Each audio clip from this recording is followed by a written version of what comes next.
Assalamualaikum warahmatullahi wabarakatuh, pemirsa DRTV. Jumpa kembali kita bersama saya dan para narasumber hari ini di Dialog Khusus Bina Raisya. Sore hari ini kita akan membahas tentang polemik yang sedang terjadi, sedang hot-hotnya di masyarakat Sumbawa, pemirsa, tentang dugaan korupsi RSUD Sumbawa. Di dalam tatarannya RSUD dalam dinamika kebijakannya. Sudah hadir bersama kita hari ini ada Mas Andi Rusni. Halo Mas Andi. Halo Mbak Dina. Apa kabar Mas Andi? Alhamdulillah baik. Baik ya, sehat ya. Sudah vaksin? Nanti kita bahas apakah beliau tidak mau vaksin, teman-teman. Oke, pemirsa DRTV, Mas Andis adalah Direktur Eksekutif Case Institute ya. Dan di samping beliau ada teman lawyer kita dari FA Law Office. Dia adalah Jaharuddin SH. Halo Mas Jahar, apa kabar? Baik, alhamdulillah. Baik ya, teman-teman lawyer kita mudah-mudah nih, Mas Andis ya. Alhamdulillah ya, memanjakan mata sekali. Pemirsa DRTV, Mas Jahar adalah legal analis di LBH Keadilan Samawaria, benar ya? Nah, baik, kita akan bertanya dengan sangat detail kepada Mas Andis tentunya tentang apa yang beliau lakukan untuk daerah Sumbawa kita ini dalam kepentingannya menjajaki hal-hal yang terjadi di RSUD. Dan Mas Jahar nanti kita mintain pandangannya secara hukum tentang apa yang sedang coba dilakukan, diupayakan oleh Mas Andis. Mas Andis. Iya Mbak Dina. Ini sangat hangat di media kita. Iya. Bahwa Mas Andis baru baru saja melayangkan gugatan, benar? Gugatan benar. Atau pelaporan? Laporan ya, iya. Laporan. Saya ingin mencoba menggali dari awal saja. Itu laporan apa sih Mas Andis? Laporan tentang dugaan penyalahgunaan wewenang dan tentu mengarah kepada dugaan korupsi yang terjadi di manajemen RSUD Sumbawa. Ya. Oke, dasarnya apa tuh Mas Andis? Jadi saya ceritakan sedikit Mbak Dina ya, kronologisnya. Kami Case Institute itu adalah lembaga advokasi sosial ya dan ekonomi. Dan terkait dengan hal semacam ini sebetulnya sudah beberapa kali kami tangani. Upaya-upaya yang kami lakukan itu tidak melulu langsung ke upaya hukum. Tergantung nanti kalau ada indikasi korupsi baru kita mengarah ke sana. Tapi selama ini upaya komunikasi kekeluargaan itu yang diutamakan ya? Iya, kita mengupayakan itu. Nah, awalnya kasus ini berawal dari informasi dari karyawan RSUD yang berkembang baik secara di media dan lain sebagainya. Awalnya itu tentang jasa pelayanan mereka yang belum terbayar oleh manajemen RSUD kepada karyawan ya. Sementara dana itu sudah diterima oleh manajemen ya dari berbagai pihak sebagai sumber pendapatan rumah sakit. Nah, pendapatan rumah sakit ini kan ada bersumber dari BPJS, kemudian jam persal, kemudian ada pasien umum, dan juga yang terakhir itu adalah yang bersumber dari bansos. Kesemua sumber dana itu sudah diterima oleh RSUD. Ya. Kemudian tidak dibayarkan ke karyawannya. Ya, jadi begini. Dari penerimaan RSUD itu dari 4 ditambah dengan 5 yang terakhir nih COVID ya. COVID ini berkembang ini. Awalnya saya mendapatkan informasi dan data itu hanya 4 saja. Hanya 4 sumber pemasukan. 4 sumber pemasukan. Ternyata ada juga data yang saya temukan yaitu dari COVID. Nah, kaitan dengan sumber pendapatan ini ada yang disebut dengan dana reguler, kayak BPJS saya ambil contoh reguler. Reguler ini berarti yang sudah dibayar oleh BPJS secara rutin. Ya, biasanya setelah melalui proses verifikasi, ya, maka itu nanti kalau oke, tidak ada masalah akan dibayarkan. Tapi ada satu lagi yang disebut dana pending. Dana pending ini kalau misalnya ada 1 miliar dana yang harusnya dibayar, diklaim oleh rumah sakit kepada BPJS, BPJS untuk awal menyatakan hanya membayar 700 dulu karena yang 300 masih perlu pending dulu. Ya, dipending dulu, masih perlu verifikasi. Ada hal-hal yang harus nantinya akan dibayarkan. Akan dibayar. Nah, kalau yang dari dana reguler itu tetap mereka menerima jasa pelayanan. Pasti. Ya, tetap dibayarkan.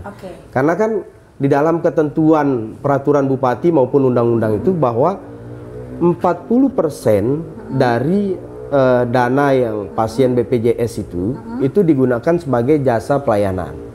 60%-nya itu adalah untuk operasional rumah sakit. Baik, saya sederhanakan ya, Mas Andis, pemirsa DRTV, case mendapatkan informasi dari karyawan, baik melalui media sosial dan media-media lainnya, bahwa RSUD belum membayar hak mereka sebagai karyawan dalam rangka pelayanan medis, ya. Jasa pelayanan yang menjadi hak mereka. Baik, jasa pelayanan karyawan RSUD ya.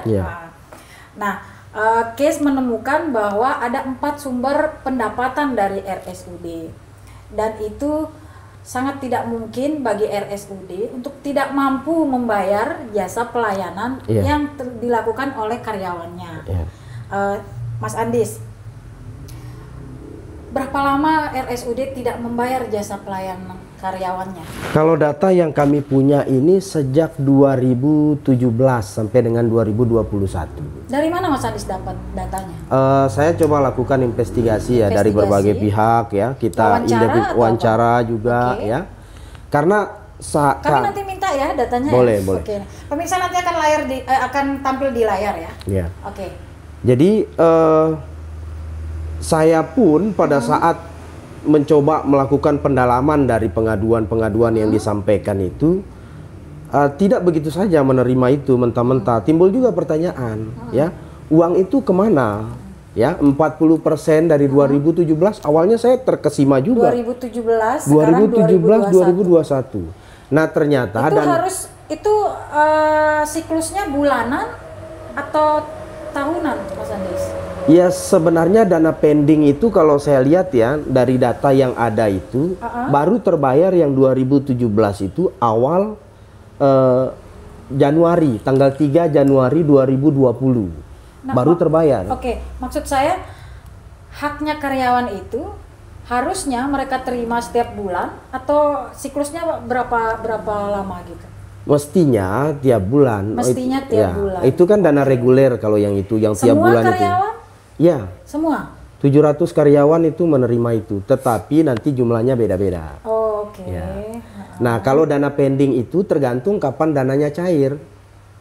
Baik, tadi Mas Andis bilang ada 4 sumber pendapatan. Itu nominalnya berapa ya, Mas? Dari 4 pendapatan. Dari 4 itu, sumber itu. Boleh saya lihat data enggak? Supaya ya. saya enggak bisa menghafal. Silakan. Oke. Ya. Yang pertama ya dana reguler itu ya dari BPJS itu sudah dibayar yang dana reguler ini itu sudah terbayar sampai bulan Mei tahun 2021 sebesar 3,031 miliar. Itu sudah terbayar. Nah, itu jasa pelayanannya 40% dari itu 1,2 miliar. 1,2 itu belum terbayarkan. Belum dibayarkan. Itu dana reguler. Oke. Nah, kemudian ada juga dana untuk pending ya mulai terbayar itu yang sejak 2017 itu mulai terbayar 3 Januari 2020 sampai dengan 8 April 2021.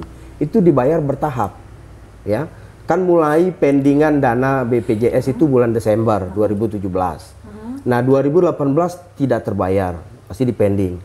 2019 juga, 2020 baru dibayar. Baik, oleh Mas BPJS. Andis, dari hasil investigasinya Mas Andis gitu, RSUD punya uang tetapi tidak memberikan kepada yang berhak, Iya. karyawannya. Mas Andis investigasi nggak? Kenapa tidak diberikan? Nah, ini jadi pertanyaan saya waktu itu. Loh, kalau ada dana ini terus dikemanakan? Ini kan jadi tanda tanya. Jangan sampai saya kemudian ngarang gitu kan, udah tahu. Saya tanyakan, menurut Anda kemana? Akhirnya muncullah informasi. Tanyanya kemana, Mas? Ya dari sumber-sumber ini, dari informannya, dari karyawan, dari manajemen segala macam yang saya coba telepon dan lain sebagainya, ya. Akhirnya saya dapat berbagai informasi data yang masih mentah.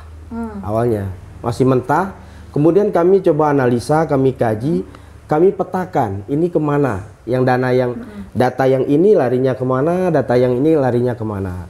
Akhirnya kami dapatkan pemilahan itu, makanya kami paham bahwa oh ini pending, ini maksudnya, ini maksudnya.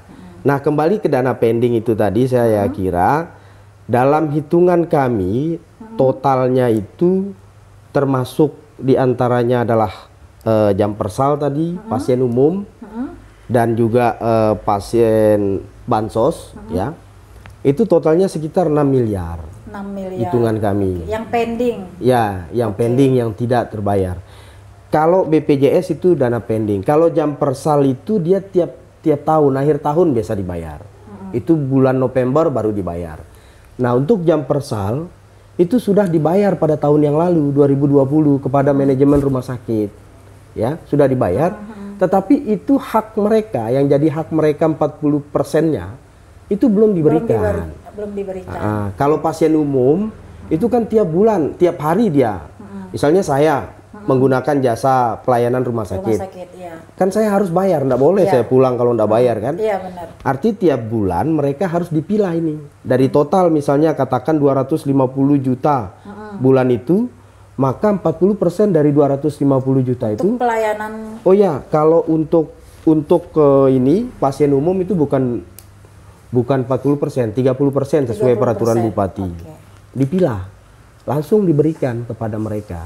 Oke, kembali ke pertanyaan saya tadi, Mas Andis. Mas Andis kan investigasi ya. Kenapa pihak rumah sakit, manajemen rumah sakit tidak memberikan hak karyawannya? Iya, ini juga menarik ya pertanyaan ini. Saya saat itu juga mendapatkan pertanyaan yang sama dari teman-teman. Saya coba telusuri dengan tim ya. Ternyata memang kalau saya lihat ada kebuntuan kanalisasi informasi dan aspirasi. Kenapa saya katakan demikian? Di dalam manajemen rumah sakit itu sebetulnya terjadi riak-riak, tetapi hanya dilakoni oleh sebagian orang saja, karyawan yang berani. Karena secara awam, saya orang awam menilai, Mas Andis, jika sudah dilakukan sejak 2017 sampai 2021, ini kalau saya nih, saya akan ngajak teman-teman saya untuk protes gitu kan. Ini kenapa teman-teman karyawan RSUD diam aja? Sebetulnya 2017 itu cairnya kan 2020. Nah, 2020 itu mereka baru tahu itu di sekitar akhir 2020. Mereka datangi BPJS menanyakan, ternyata informasi dari BPJS kita sudah bayar di rumah sakit, ini datanya, ini buktinya tanggal sekian, ini tanggal sekian, semua diberikan. Nah, ini yang kemudian membuat mereka protes, tetapi yang protes itu hanya 1-2 orang saja. Berarti teman-teman karyawan RSUD itu tadinya mengira ya si sumber dana ini belum membayarkan kepada manajemen RSUD. Setelah tahu di awal 2020 baru mereka melakukan protes. Ya, mereka tanya. Itu pun yang agak vokal hanya 1-2 orang saja. Dan itu dalilnya pada saat itu adalah penanganan COVID. Jadi dananya digunakan untuk COVID.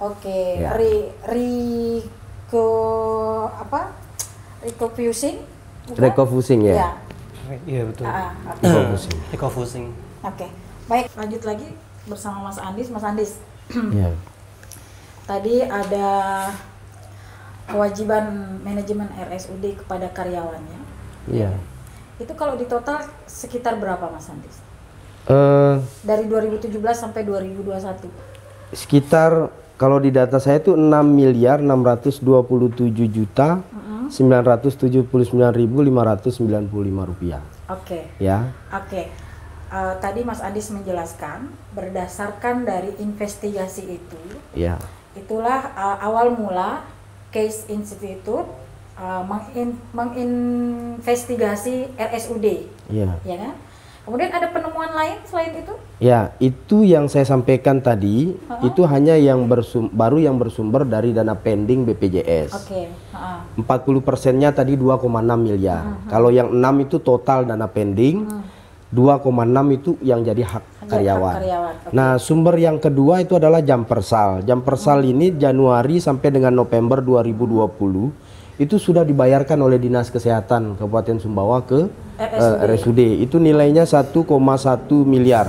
1 miliar 113, sekian. Dan 40% diantaranya itu sekitar 445 juta itu untuk karyawan. Ya. Tapi jam persal itu hanya untuk pasien persalinan, ibu dan bayi, ya. Ibu dan bayi. Jadi tidak untuk semua karyawan, hanya untuk yang di sal kandungan. Kemudian berikutnya itu ada yang bersumber dari dana tarif umum, pasien umum. Itu nilainya 2 miliar, 2,3 miliar. Nah, 30%-nya adalah 692 itu juta. Untuk semua karyawan? Iya, untuk semua kalau pasien umum itu. Kalau jam persal kan untuk tenaga medis yang berada di sal kandungan. Sal kandungan. Ya. Kemudian yang terakhir itu yang dari bansos, ya. Bansos itu adalah yang dibayarkan oleh pemerintah daerah. Pemerintah daerah itu khusus untuk mereka yang menggunakan surat keterangan tidak mampu, SKTM. Nah, itu dibayarkan oleh pemerintah kepada RSUD. Itu sudah dibayar untuk bulan Agustus sampai dengan April 2021 itu sekitar 3,5 miliar. Dan 30% diantaranya 1,076 itu untuk jasa pelayanan. Ini awalnya yang kami temukan.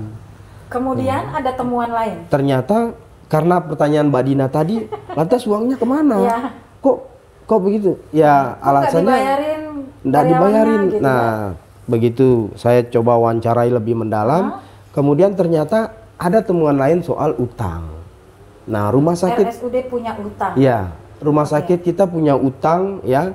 Di data kami utang kepada pihak ketiga itu ada 8 item.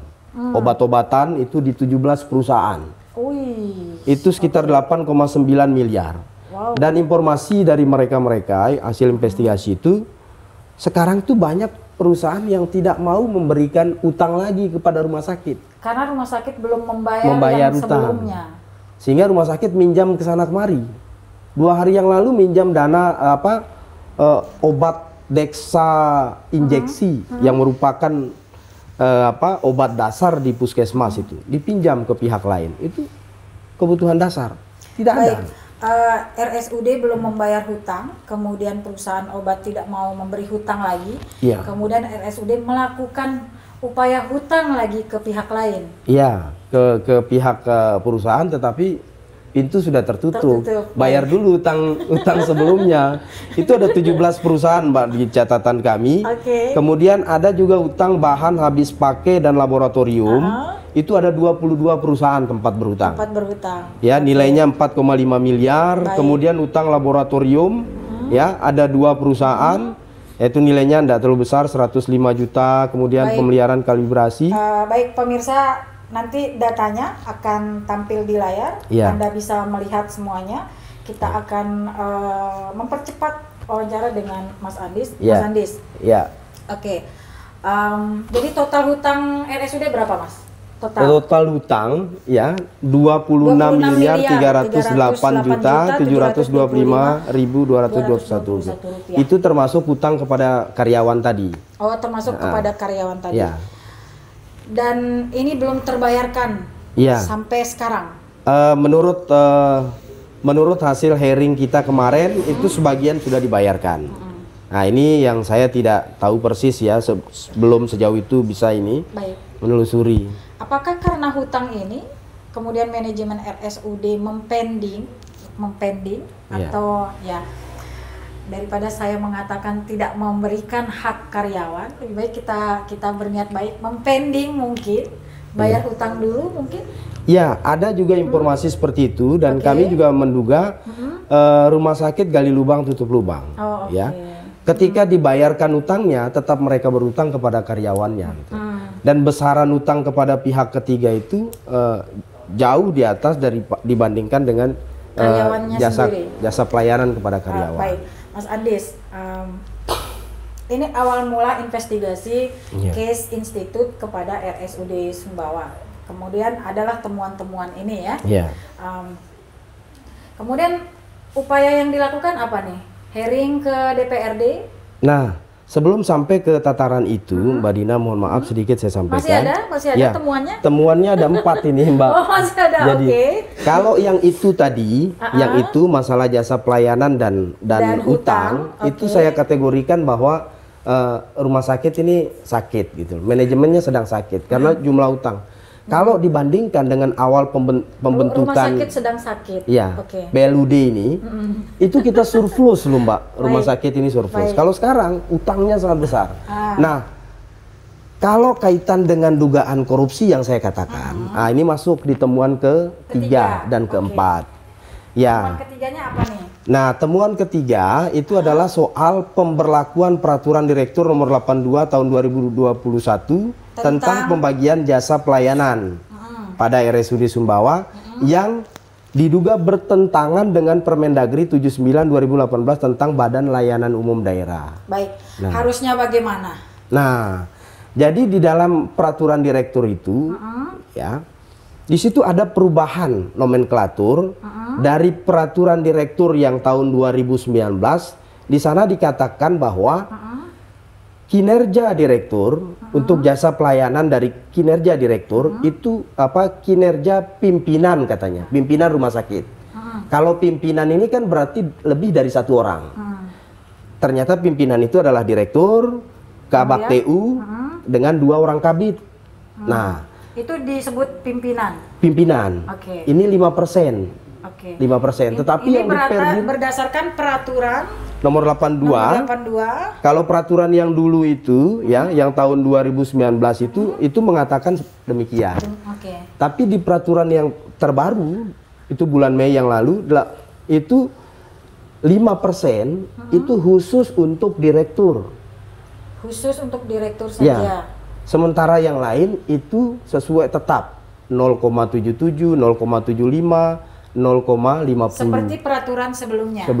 Baik. Nah, seharusnya ya, kalau tadi pertanyaan seharusnya seperti apa Mbak Dina bilang kan?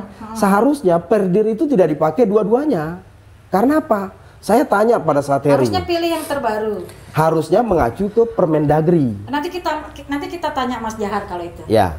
Nah, harusnya saya tanya kemarin yang mana gitu kan? Apa dasar Bapak menaikkan 5%? Saya sampaikan di hearing di DPR. Itu berdasarkan BIMTEK kami dengan BPKP. BPKP mengatakan apa? Merujuk ke aturan mana? Tidak ada, hanya BIMTEK. Tidak bisa kita jadikan patokan BIMTEK. Dan kenapa saya katakan ada dugaan korupsi di sini? Karena uang imbas dari itu dalam temuan kami, ternyata dana COVID juga dibagi 5% dan tidak ada dasarnya. Akhirnya apa yang terjadi? 5% ke jasa pelayanan itu, jasa pelayanan yang saya maksud ini, itu sudah berlaku surut ke 2020. Jadi direktur terimanya 5% dari jasa pelayanan COVID.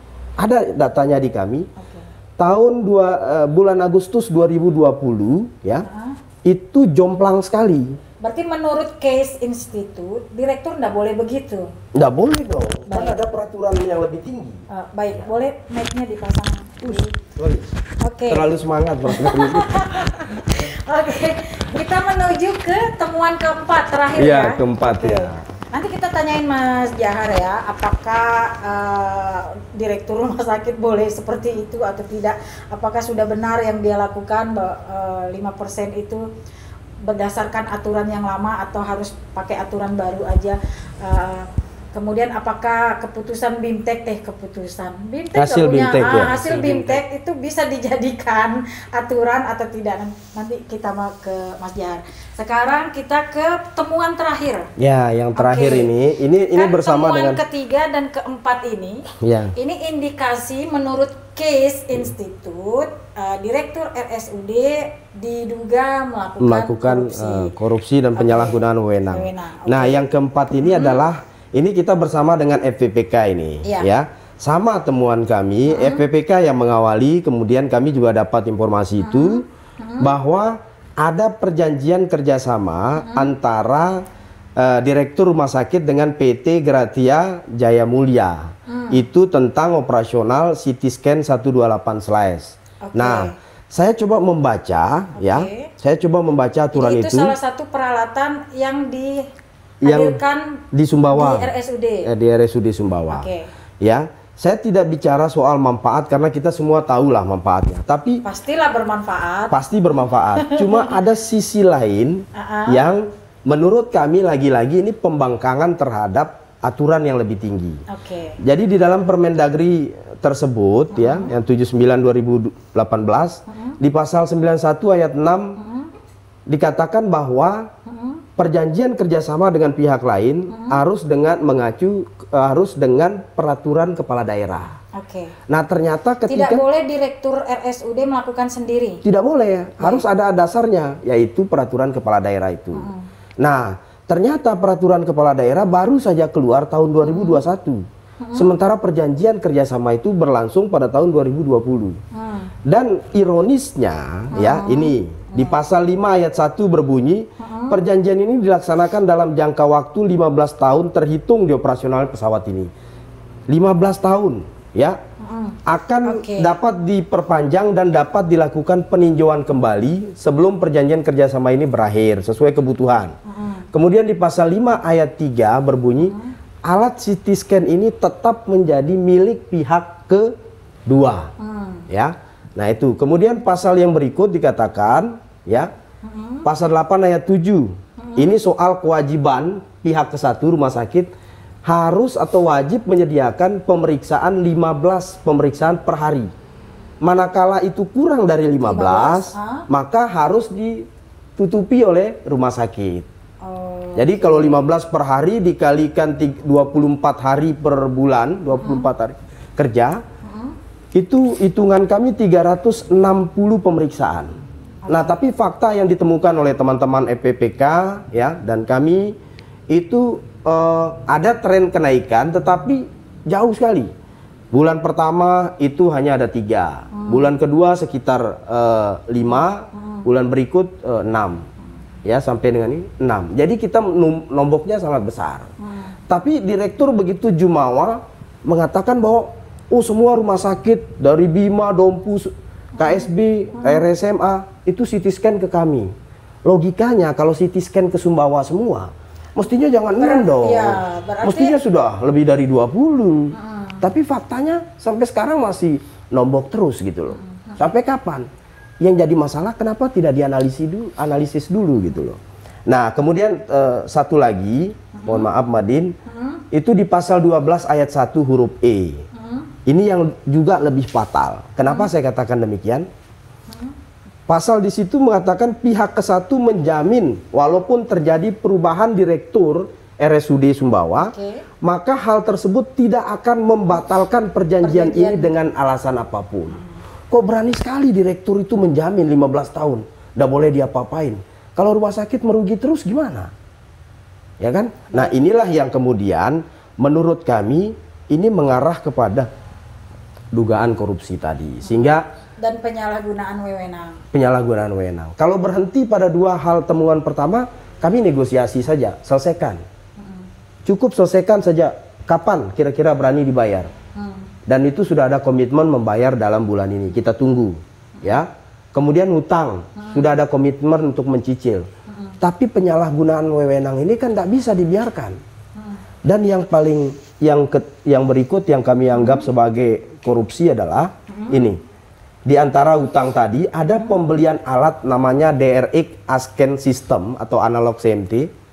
Itu nilainya 1,4 miliar dan mobil DR itu 1,040 itu diadakan secara langsung tanpa tender. Padahal di dalam aturan itu harus ditender. Harus ditender kalau di atas 1 miliar. Kalau untuk di BLUD. Tapi itu tidak. Ini yang saya anggap korupsi gitu. Baik, terima kasih Mas Andis. Kita akan lanjutkan pemirsa dengan pertanyaan apa saja upaya yang sudah dilakukan oleh Case Institute untuk memperlihatkan secara gamblang temuan mereka kepada pimpinan daerah ini. Kemudian apa saja yang dilakukan untuk memberi efek jera kepada direktur. Dari temuan-temuan ini apa yang Mas Andis lakukan? Ya, pertama kita coba melakukan analisa, kemudian setelah itu kami bersurat kepada pemerintah. Kami kepada siapa? Termasuk pada Bupati, Kepala Dinas Kesehatan, Inspektorat, kami sudah bersurat. Kemudian selain itu kami juga minta difasilitasi dengan para pihak, ya kaitan dengan ini. Karena ini menjadi penting apa yang dilakukan oleh Dinas Kesehatan terhadap masalah ini. Apa yang dilakukan oleh Inspektorat terhadap masalah ini. Kapan bersuratnya? Sudah minggu yang lalu kami bersurat. Berarti masih menunggu ini? Kami menunggu respon dari suratnya? Sudah. Kalau respon surat saya pikir tidak, itu karena itu hanya laporan dan itu laporan, kami sudah bertemu dengan pemerintah daerah itu difasilitasi oleh DPR. Dan pasca hearing itu, yang hearing siapa aja yang hadir? Yang hearing itu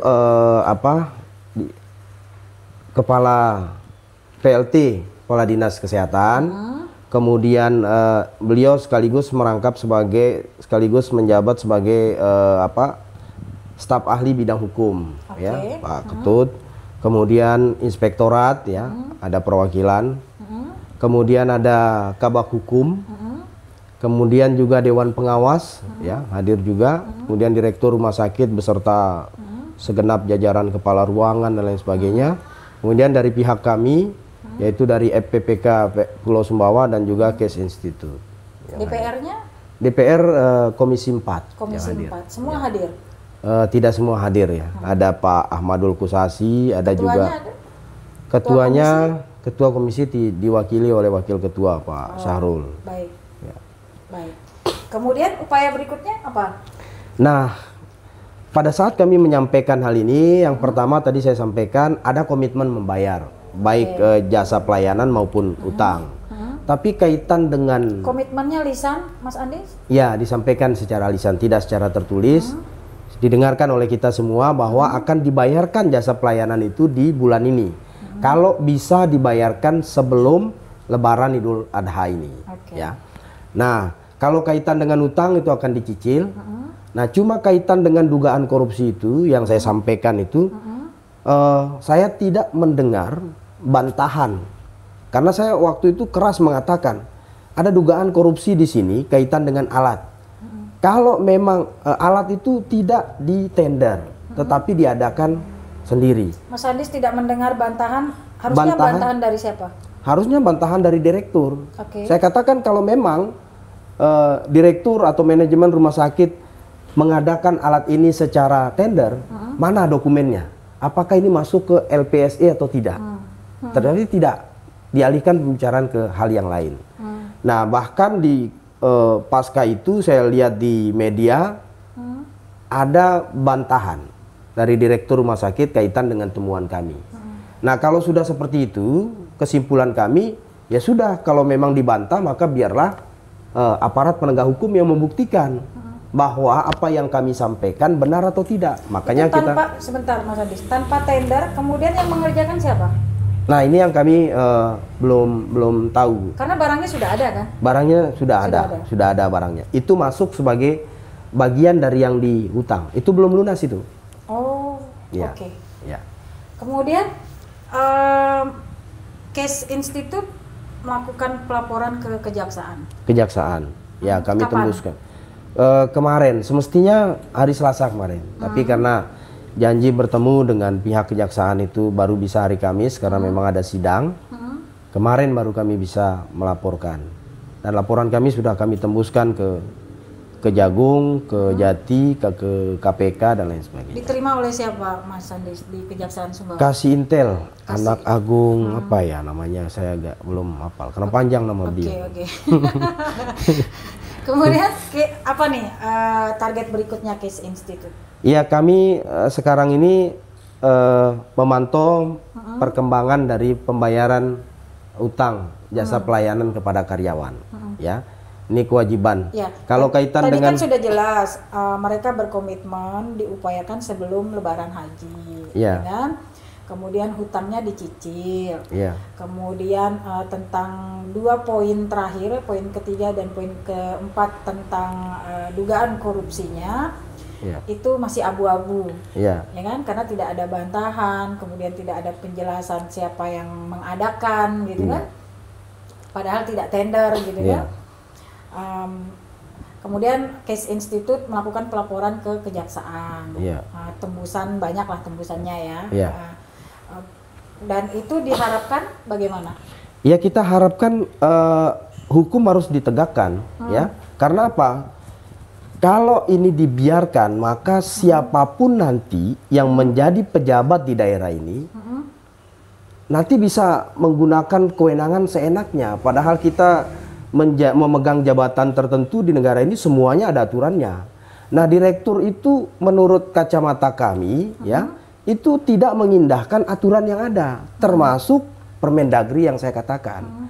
Nah, agar ini menjadi ada efek jerahnya ya, kemudian perlu pembuktian, kan kami tidak punya kewenangan untuk membuktikan itu. Maka harus masuk ke ranah hukum ya. Nanti hukumlah yang membuktikan bahwa ini melanggar aturan atau tidak. Nah, kami menunggu itu. Baik, sekarang sedang menunggu. Sedang menunggu proses selanjutnya. Pemirsa, kita beralih ke Mas Jahar. Mas Jahar, udah panjang lebar dijelaskan ya. Temuannya ada 4, gitu kan? Yang pertama adalah RSUD tidak membayar hak karyawannya sebanyak sekitar 700 karyawan ya? Iya, 700 karyawan. Dari tahun 2017 hingga 2021 ini. Kalau 2021 kan masih berjalan ya. Kemudian yang kedua ada hutang, banyak banget hutangnya. Kemudian ada wewenang direktur diindikasikan melanggar peraturan terkait persentase penghasilan dia sebagai pimpinan rumah sakit, gitu kan? Yang kemudian ada belanja barang yang enggak melalui proses tender, CT scan dan belanja barang ya. Jadi itu tidak melalui aturan lagi, gitu, tetapi sudah terbeli. Oke, Mas Jahar, tadi kan 4 temuan tadi sudah dipaparkan satu persatu. Kemudian upaya yang dilakukan Case Institute sudah hearing ke DPRD, gitu kan, hadir semua pihak. Kemudian kemarin barusan melakukan laporan ke kejaksaan. Jadi kalau di mata hukum apa yang dilakukan oleh teman-teman Case Institute ini sudah benarkah? Kemudian indikasi yang mereka maksudkan itu benar-benar melanggar banget nih direkturnya, gimana Mas Jar? Jadi hal yang paling utama yang harus kita beri aplaus terlebih dahulu atau kita mengapresiasi terkait masalah upaya yang dilakukan oleh teman-teman Case, bahwa pada dasarnya apa yang dilakukan oleh teman-teman Case itu sudah diatur dalam peraturan perundang-undangan, bahwa untuk menegakkan suatu keadilan atau menegakkan hukum itu tidak bisa serta-merta hanya dilakukan oleh APH itu sendiri, melainkan juga harus keterlibatan masyarakat serta organisasi-organisasi terkait, seperti itu.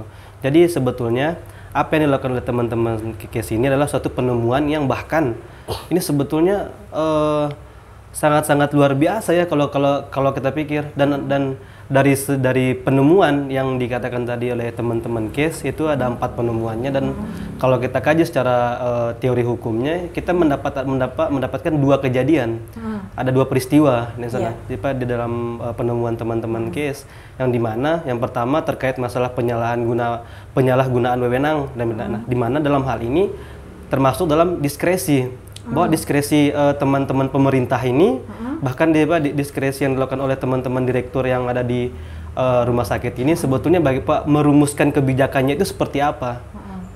Nah, kita melihatnya seperti itu, apakah rumusan kebijakan-kebijakan yang mereka terbitkan dalam peraturannya mereka sendiri itu apakah sudah sesuai dengan peraturan perundang-undangan. Nah, ketika hal tersebut dikatakan tadi oleh teman-teman KIS bahwa menyalahgunakan wewenang, mari kita lihat secara bersama-sama bahwa kita patut mempertanyakan kepada teman-teman yang ada di rumah sakit sana, apakah kebijakan-kebijakan yang mereka terbitkan, kebijakan-kebijakan yang mereka laksanakan saat ini, dan apakah itu sudah betul-betul menguntungkan bagi pihak rumah sakit tersendiri khususnya, dan secara umumnya untuk pemerintah daerah serta masyarakat terkait yang datang berobat ke rumah sakit, seperti itu. Nah, terkait masalah temuan yang kedua, analisa kita yang kedua terkait masalah adanya dugaan tindak pidana korupsi. Nah, dalam hal ini patut kita duga secara bersama-sama jikalau bahkan nih Mbak ya, sebagai contoh saja nih, kemarin tender pemerintah Bupati itu menggunakan peraturan lama saja, yang menggunakan peraturan saja sudah bisa digugat. Apalagi ketika ada suatu tender itu tender yang dimiliki oleh pemerintah tidak melalui tender proses pelelangan, apalagi tidak. Patut teman-teman KIS ini mengatakan bahwa hal tersebut patut diduga sebagai dugaan tindak pidana korupsi. Nah, di mana dalam hal ini ketika kita berbicara masalah konsep diskresi, kurang lebih terlepas daripada penyalahgunaan wewenang itu, dalam teori diskresi sendiri dikatakan bahwa tindakan pemerintah yang dilakukan secara individu maupun secara kelembagaan. Nah, di mana dalam hal ini pemerintah yang ada di atasnya itu tidak bisa mengintervensi pemerintah yang ada di bawahnya. Katakanlah seperti misalnya bupati. Nah, kemudian ada direktur rumah sakit. Nah, perihal pengadaan yang ada di rumah sakit itu diinisiatifkan oleh pimpinan dalam ini direktur rumah sakit. Nah, yang mengetahui segala kebutuhan yang ada di rumah sakit itu adalah direktur bersama orang-orang yang ada di lembaga rumah sakit tersebut. Dalam hal ini pemerintah, dalam hal ini bupati bukan tidak bisa mengintervensi, tapi hanya bisa memberikan saran dan masukan kepada teman-teman direksi yang ada di rumah sakit. Jadi kemungkinan yang menjadi fokus pembahasan kita terkait masalah upaya yang dilakukan oleh direktur rumah sakit ini, kita penasaran nih, teman-teman hukum ini penasaran bagaimana cara mereka merumuskan suatu kebijakan-kebijakan yang sangat merugikan ini menurut data yang dipaparkan tadi oleh teman-teman KIS. Ya, jadi ini kan menarik nih. Jadi ketika ini berlangsung dari 2017 sampai 2021. Terus pimpinan di atasnya itu ngapain aja gitu. Nah, sebetulnya kan ini juga sebetulnya menjadi tamparan juga buat teman-teman di inspektorat ya. Kalau kita lihat ini, artinya kan ini luput dari pengawasannya mereka. Ketika masyarakat menemukan suatu kejanggalan seperti ini, seharusnya inspektorat masuk terlebih dahulu mengetahui hal-hal seperti ini. Tapi investigasi case ini legal, Mas Jahat? Terlepas daripada legal apa tidaknya teman-teman KIS ini mendapatkan data dan mendapatkan informasi, itu kan sudah tertuang dalam aturan Undang-Undang Nomor 8 tahun 2014 terkait masalah informasi publik, apalagi perihal kesehatan masyarakat dan semua segala macamnya. Itu kan masyarakat luas harus tahu nih bahwa apa yang dilakukan teman-teman KIS ini kurang lebih benar adanya. Seperti itu kan, benar adanya, dan mereka mendapatkan informasi itu juga real dari orang dalam dari rumah sakit itu sendiri, bahwa ada beberapa fee yang tidak dibayarkan dan bahkan ada fee yang tidak dibayarkan kan, seperti itu. Nah, artinya apa yang ditakutkan oleh masyarakat dan apa yang dilakukan oleh teman-teman di rumah sakit itu patut diduga ada kelalaian di dalam sana. Katakanlah tadi penyalahgunaan wewenang dan lain sebagainya, seperti itu. Jadi teman-teman KIS, apa yang dilakukan teman-teman KIS itu sudah sangat-sangat baik kalau menurut kita. Nah, sementara untuk menjadi pedoman bagi teman-teman yang ada di rumah sakit sana untuk merumuskan suatu peraturan kebijakan-kebijakannya itu harus mengacu kepada peraturan Undang-Undang Nomor 13 Tahun 2014, yaitu kan tentang tenaga medis dan segala macamnya, bahkan juga tertuang dalam Undang-Undang Nomor 23 Tahun 2014 tentang administrasi pemerintahan daerah, dan itu semua kan harus menjadi tumpuan mereka untuk merumuskan suatu kebijakan. Ketika kebijakan yang dilahirkan oleh teman-teman yang ada di rumah sakit itu merugikan, baik itu merugikan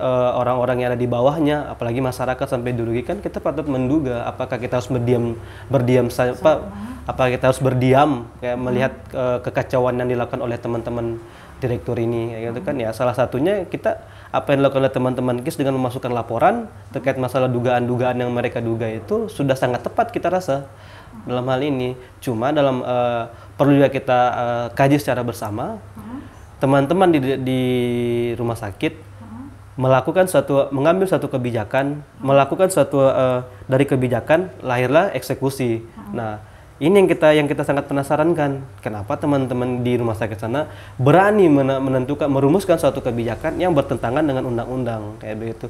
Jika kita tarik benang merahnya dengan penemuan dari teman-teman KIS ini. Apakah memang wewenang direktur rumah sakit itu sebesar itu, Mas Diar? Nah, jadi dalam bahasa ilmiahnya itu diskresi yang dilakukan oleh teman-teman direktur itu bestur namanya.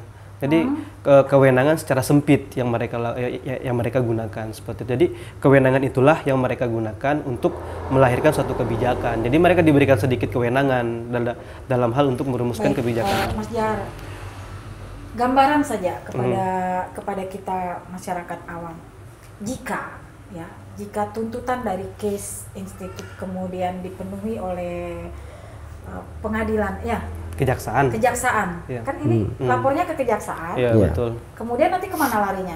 Ya, setelah dari kejaksaan, kemungkinan ketika dia di atas 1 miliar, kerugian yang dialami oleh suatu negara, oleh negara itu di atas 1 miliar, maka kemungkinan besar itu larinya komisi pemberantasan korupsi itu bisa juga ikut terlibat untuk menumpas terkait masalah korupsi yang diduga atau yang dilaporkan oleh teman-teman KIS seperti itu. Artinya kan ada kombinasi untuk maksud saya jalur berikutnya. Kan ini mereka melapor ke kejaksaan. Kemudian kemana larinya kasus itu?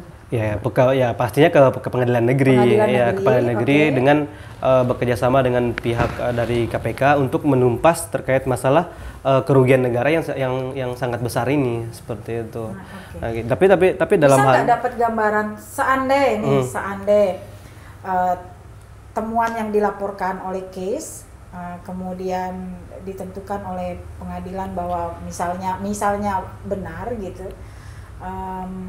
hukuman yang akan diterima oleh yang bersangkutan seperti apa? Misal, jadi kalau kita dari dalam ilmu hukum itu kita tidak bicara masalah misal atau segala macam, tapi kita berdasarkan analisa semata, sebab aturannya jelas. Ketika teman-teman dari KIS melaporkan terkait masalah penyalahgunaan wewenang dan dengan dugaan terkait masalah juga dugaan korupsi. Ya sudah jelas bahwa dalam peraturan terbaru dari Permen Mahkamah Agung, maka yang bersangkutan wajib dihukum kurang lebih 12 tahun lamanya. Seperti itu jika terbukti. Iya. Itu berdasarkan peraturan terbaru dari permennya Mahkamah Agung. Kalau lamanya berproses bisa diketahui? Kalau untuk pidana kurang lebih 6 bulan ya paling lama, kurang lebih. Ini kan laporan masuk kemarin ya? Iya. Mas Andis. Kemudian lama prosesnya kurang lebih 6 bulan? Iya, kurang lebih paling lama itu kita tidak bisa menentukan karena sebetulnya karena kalau kita melihat dari tataran teorinya itu kurang lebih 6 bulan, tapi tidak dibatasi secara eksplisit. Entah bisa setahun, bisa menjadi 2 tahun kayak begitu. Seperti itu, Mbak. Bisa jadi seperti itu. Iya, bisa jadi seperti itu. Tapi ketika kita mengawal laporan ini secara bersama-sama, tadi yang teman-teman KIS bahasakan dan teman-teman KIS masukkan laporan ke kejaksaan, dikawal secara rapi dan dilakukan secara rutin untuk pengawalannya, kemungkinan ya akan bisa jadi lebih cepat kayak gitu kan. karena kita akan mengawal. bisa jadi sesuai teori sekitar Iya, 6 bulanan itu kurang ya. lebih seperti itu. Sebab kalau kita bersidang dalam hukum pidana, dalam tindak pidana itu paling cepat bisa jadi 3 sampai 4 bulan. Nah, seperti itu. Tetapi jika kebalikannya, Jika temuannya case ini tidak benar, gitu, tidak terbukti gitu, maka selesai ya. ya saya rasa kembali ke inspektorat. Oke. Saya rasa kembali ke inspektorat untuk menindaklanjuti terkait masalah temuan dari teman-teman case. Bahkan teman-teman case juga kan bisa minta tolong ke BPK untuk melakukan audit terkait masalah pengadaan barang dan jasa yang ada di rumah sakit tersebut, seperti itu. Jadi upaya-upaya hukum itu tidak serta-merta stuck sampai di situ, tidak, itu kan. Artinya kan upaya hukum itu selalu ada dan ruangnya terbuka, seperti itu.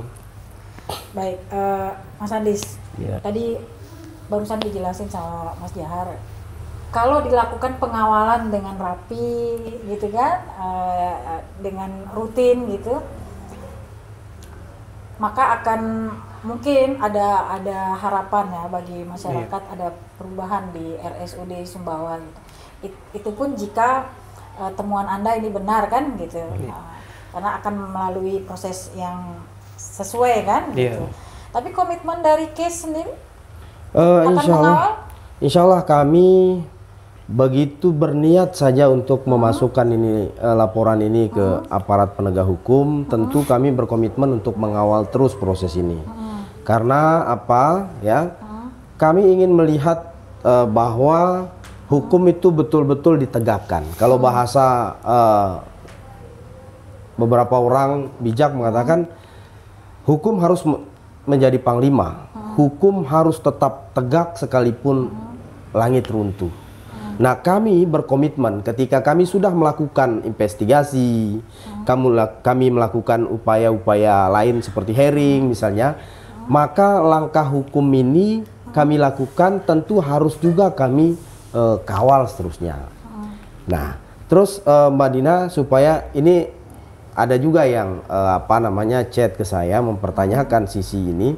Mungkin saya minta waktu sedikit untuk mempertajam pada sisi mana yang saya maksud dengan korupsi tadi. Yang pertama ya, karena ada yang bertanya. Yang pertama adalah pelanggaran terhadap, kan peraturan direktur ini ditandatangani bulan Mei yang lalu 2021. Tetapi ini sebetulnya kemarin itu awalnya saya berpikir bahwa ini kami ingin menahan untuk tidak diberlakukan karena bertentangan dengan aturan. Tapi yang jadi masalah, kenapa kami katakan ini korupsi, ya? Karena di bulan Agustus dan bulan-bulan lain tahun 2020, ternyata 5% ini sudah menurut data kami sudah diambil uangnya, patut diduga sudah diambil uangnya. Itu loh. Aturannya baru 5% itu Mei 2021. Tetapi dugaan pencairan uang dari dana COVID itu sudah berlangsung di tahun 2020. Ini yang pertama. Mas Jahar, kalau ada aturan baru maka aturan lama itu otomatis gugur? Iya, kalau dalam teorinya kan lex specialis general derogat lex generalis, kayak gitu kan, lex spesialis. Artinya kan aturan baru tidak merubah aturan yang lama, seperti itu. Tapi ketika suatu peraturan ingin ditegakkan, maka harus kita menggunakan aturan yang baru sebelum menggunakan aturan yang lama, seperti itu. Tapi tetap menjadi acuan kita, seperti itu. Tidak boleh dikesampingkan. Makanya dalam satu perubahan satu perundang-undangan, ketika pasti disebutkan aturan yang baru dengan aturan perubahannya. Baik. Jadi itu yang dimaksud oleh case bahwa disitulah praktek korupsi diduga dilakukan. Ya, Mas Andis. Ya. Ya sama lah kita ya sebagai masyarakat tentu nggak kepengen bayar hutang kan. Ya. Tadi hutangnya aja segitu kan. Tadi Mas Andis sempat cerita di belakang layar gitu. Nanti siapa yang bayar hutang gitu ya? Ujung-ujungnya nanti dibebankan ke APBD dong. APBD. Ya. Nah itu yang tidak diinginkan oleh teman-teman case, makanya upaya-upaya ini dilakukan ya. Ya, kalau ingin menyelamatkan katakanlah ternyata rumah sakit ini tidak mampu membayar misalnya. Tidak mampu membayar hutang ya, karena sumber pendapatan sudah tidak memungkinkan. maka langkah penyelamatan adalah tetap harus dengan APBD. Nah, katakanlah itu dibayar oleh APBD, tetapi kan tidak menggugurkan kewajiban hukum ya atas pelanggaran yang dilakukan karena ikut merugikan keuangan daerah dan negara, ya kan? Definisi hukum mengatakan kalau ada kerugian negara maka yang bersangkutan harus bertanggung jawab secara hukum gitu loh. Ya, aja. Betul. Betul. Nah, apalagi kalau kita berbicara tadi terkait masalah diskresinya, kebijakan-kebijakan yang diterbitkan atau yang dirumuskan oleh teman-teman yang ada di rumah sakit itu juga harus sesuai dengan aturan peraturan perundang-undangan, sesuai dengan dalam pasal 2 ayat Undang-Undang Nomor 30 itu tentang kesehatan. Nah, di mana yang pertama itu harus sesuai dengan tidak bertentangan dengan undang-undang, sesuai dengan itikat baik dan serta dengan AUPB. Nah, ketika dalam hal ini rumusan yang kebijakan-kebijakan yang diterbitkan oleh diskresi teman-teman yang ada di RSUD itu ya patut dan melakukan penyelewengan, maka patut diduga di teman-teman apa yang ditakuti oleh teman-teman kes itu patut dibenarkan, bukan lagi patut diduga, patut dibenarkan. Seperti itu ketika pejabat negara tadi pejabat-pejabat tersebut yang ada di sana itu dengan berdalih karena menggunakan diskresi dari direktur, berdalih dengan menggunakan diskresi dari direktur untuk melakukan segala hal dengan kebutuhan rumah sakit dan ternyata merugikan negara dan daerah, ya patut diduga dong. Bukan lagi patut diduga sebetulnya, tapi dinyatakan bahwa benar adanya. Tapi kembali lagi kita menggunakan asas presumption of innocence, asas praduga tidak bersalah dalam hal ini. Baik, Mas Andis, masa sih rumah sakit bisa merugi ya kalau kita logika secara awam ya? Iya, begini Mbak Dina. Kan harusnya mereka sehat-sehat saja gitu. Kalau tata kelola rumah sakit karena itu baik. Kalau dari sumber penghasilan yang 4 itu saja, kalau COVID kan baru aja ada gitu kan. Besok-besok nggak ada COVID, kita anggap aja yang 4 itu pasti kan gitu.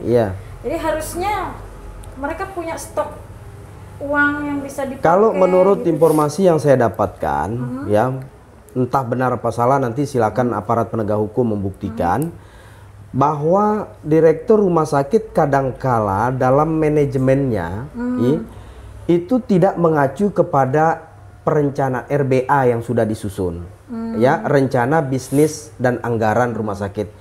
Kalau di APBD, kalau di SKPD namanya kan RKA, ya kan? Kalau di namanya RBA. Jadi kita merencanakan dulu apa yang kita mau beli di tahun 2021. Nah, yang kita beli nantinya harus mengacu ke RBA ini. Tapi kadangkala ada perubahan, nanti kan ada perubahan anggaran, ya kan? Tapi kadangkala ya itu hanya menggunakan, mohon maaf saya katakan dengan insting saja. Oh, ini kita perlu ini beli, sekalipun tidak ada di RKA. Di RBA. Pada akhirnya kita tanpa memperhitungkan apa-apa, ternyata kita begitu lihat utang kita begitu banyak. Bayangkan 22 perusahaan untuk perusahaan obat tempat berhutang misalnya. Nah, hal-hal kayak begini yang harus terus ditelusuri. Ya kayak kasus yang diduga korupsi tadi. Semua yang kami anggap diduga korupsi itu melanggar aturan. Ada aturannya, kecuali terjadi kekosongan aturan. It's okay lah, kita bisa terima. Atau kalau dia melanggar aturan tetapi belum merugikan negara, tidak ada masalah. Tapi melanggar aturan dan ada dugaan kerugian negara, maka menurut asumsi kami kategorinya adalah dugaan korupsi gitu loh Mas. Saya takut saja Mbak Dina, ya kan tidak ada jaminan bahwa Dokter Dede ini akan terus menjadi direktur rumah sakit, ya. Saya takut, ya. Direktur berikutnya tidak berani jadi direktur, ya, karena harus menerima utang, gitu loh. Nah. Karena mau warisi hutang di kepemimpinan dia yang akan datang. Iya, kan? Iya. Takutnya dia nggak mau jadi direktur. Nggak mau jadi direktur, udah. Tambah lagi kalau dibiarkan direktur yang memang terus berutang terus, ya. Kapan majunya kita? Ya kan? Artinya direktur berikutnya hanya mewarisi hutang. Mewarisi hutang, akhirnya bayar hutang aja kerjaannya. Jadi sibuk bayar hutang, nggak bisa berprestasi, bisa jadi ya. Iya. Baik, terima kasih Mas Andis, terima kasih Mas Jahar sudah hadir di Dialog Khusus Bina Raisya. Jadi pemirsa DRTV itu tadi penjelasan dari Mas Andis, gitu, Andi Rusmi. Direktur Eksekutif Case Institute dengan temuan-temuannya tentang RSUD Sumbawa dan penjelasan tentang pandangan hukum dari teman-teman LBH Syariah ya. Mudah-mudahan mencerahkan gitu. Tapi tentunya kita sebagai masyarakat Sumbawa tidak ingin membayar hutang ya. Dan tidak berbayar hutang. Tetapi kita serahkan semuanya kepada pihak yang memang berkepentingan untuk melakukan penyelidikan. Karena temuan dari Case Institute sudah diajukan ke ranah hukum, kita serahkan sepenuhnya penanganannya kepada hukum. Tadi Mas Andis bilang, saya percaya bahwa masih ada orang baik di hukum masih kita banyak, di Indonesia ini. Jadi kita lihat nanti apakah memang temuan Case Institute terbukti benar atau tidak. Nanti DRTV juga akan mengundang pihak terkait, pihak RSUD, inspektorat dan lain sebagainya. Dewan pengawas juga mungkin. Ya, Dewan pengawas juga. Untuk saat ini itulah penjelasan teman-teman dari Case Institute. Terima kasih Mas Andi, sekali lagi terima kasih Mas Jah. Terima kasih pemirsa sudah menonton, semoga bermanfaat. Assalamualaikum warahmatullahi wabarakatuh.